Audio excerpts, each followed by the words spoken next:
Wysteria, energy, twister.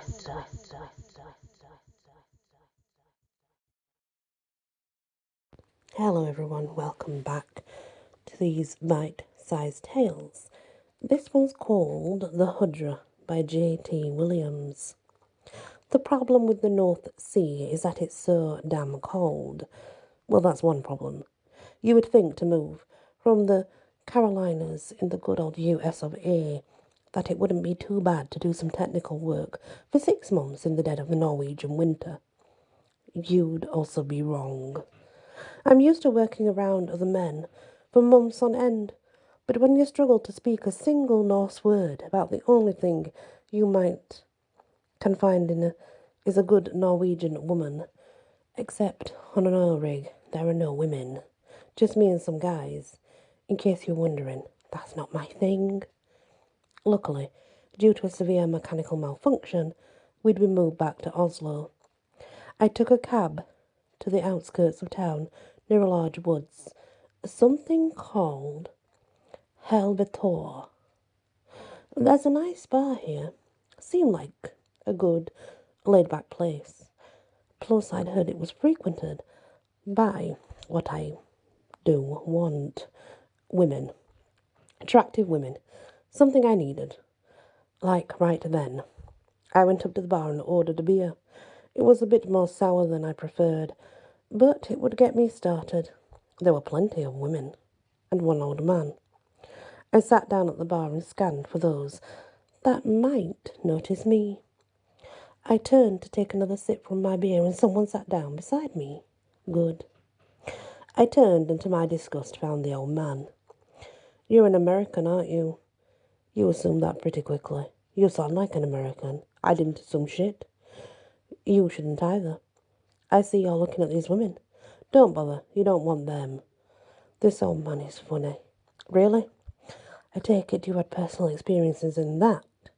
He glared at me and snorted. "No." "Then buzz off, Grandpa. I don't need your dating service." "Aye. Take care, but the hands of the Huldra take the willing." The man stumbled out, and I was left alone. What the hell was he spouting off about anyway? What in the hell is a Huldra? Damn, I need another beer, and a shot. At least the bartender seemed attentive. The hours passed and I was getting drunk. The sun was down now, and it seemed it had been up for a very long time to start with. I heard the door open. An attractive blonde came in. I guess another attractive blonde, but unfortunately the others weren't too keen to talk to me. There was one, but she only stared, and not in a good way. She was now glaring at me from the corner of the room. What in the hell did I do? I turned my attention to the girl next to me.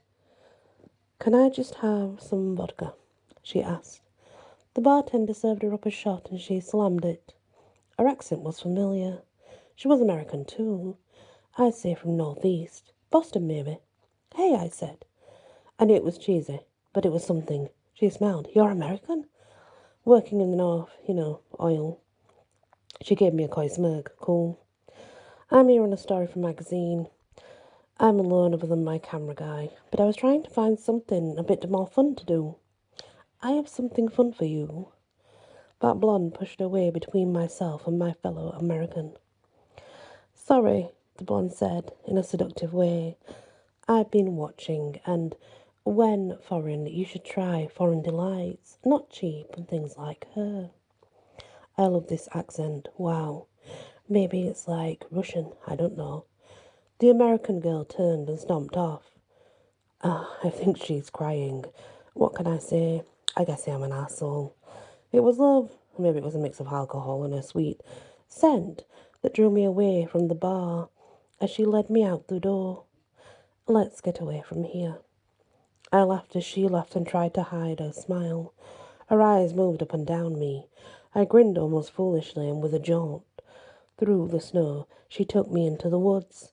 I thought at first maybe her car was parked at the nearby recreation area, but we went deeper. I stopped. "Where are we going?"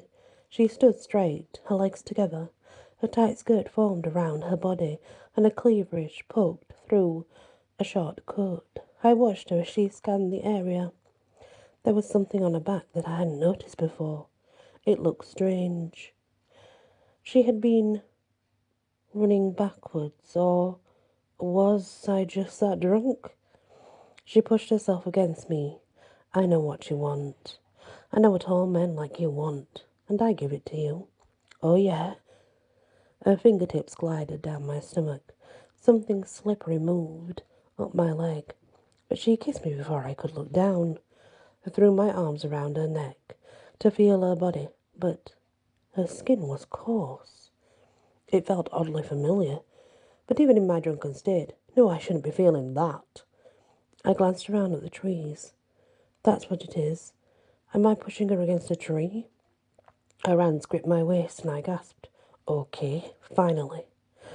A tearing pain shot through my stomach, and I coughed as a roughness pushed straight up through my throat. She let out a shrill sound, and her eyes turned red. Filth of a man, she said in a ragged voice. I give you your release. I tasted blood, and the world spun as I fell to the ground. She withdrew something from my body. Have I been stabbed? Shot? I'd never felt this kind of pain. She turned.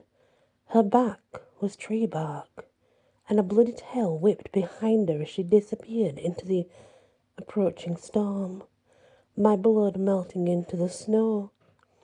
Footsteps crunched nearby, and the old man from the bar came into view, laughing, a shovel in his hands. I told you the hold would take the willing. He dumped snow on me, and the light faded. The coolness, oddly comforting. What the hell is a Huldra? The old man snorted. Stupid boy. He wanted something local, but didn't study his law. Third one in 2 days. These woods are getting full, and my old back is sore. She doesn't pay me enough for this. The end. And that is the story of the Huldra. Huldra. Thank you for listening. And remember, guys, if you're in a bar and a pretty girl entices you, don't walk off with her. You never know what she might be. Many blessings. Wysteria. Energy. Twister.